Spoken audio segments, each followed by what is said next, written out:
मंगला गौरी व्रत कथा। सावन का महीना भगवान शिव को समर्पित है और सावन का मंगलवार माता पार्वती को। सावन के मंगलवार को मंगला गौरी की पूजा अर्चना की जाती है। मान्यताओं के अनुसार इस दिन व्रत रखने से मनोकामना जल्द पूरी हो जाती है।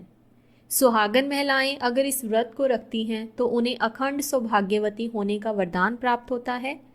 सावन में मंगलवार को सुहागिन महिलाएं पूरे दिन व्रत रखकर शिव को मंगला गौरी की विधि विधान से पूजा अर्चना करती हैं और व्रत कथा पढ़ती हैं। तो आइए शुरू करते हैं मंगला गौरी व्रत कथा।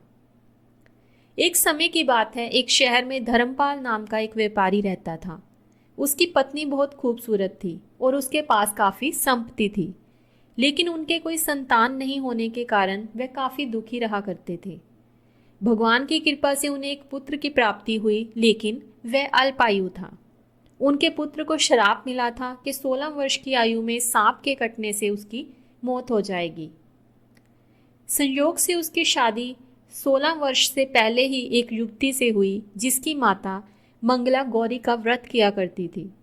परिणाम स्वरूप उसने अपनी पुत्री के लिए एक ऐसे सुखी जीवन का आशीर्वाद प्राप्त किया था, जिसके कारण वह कभी भी विधवा नहीं हो सकती थी।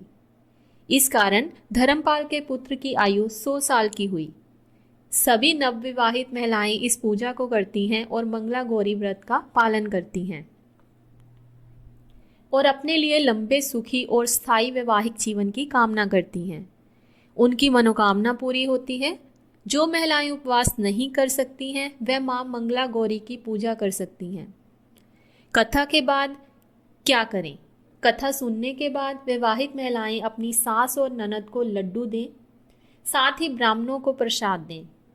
इस विधि को करने के बाद 16 बाती का दिया जलाकर मां मंगला गौरी की आरती करें। अंत में मां गौरी के सामने हाथ जोड़कर पूजा में किसी भी भूल के लिए क्षमा मांगें। आप इस व्रत को परिवार की खुशी के लिए लगातार 5 वर्षों तक कर सकते हैं।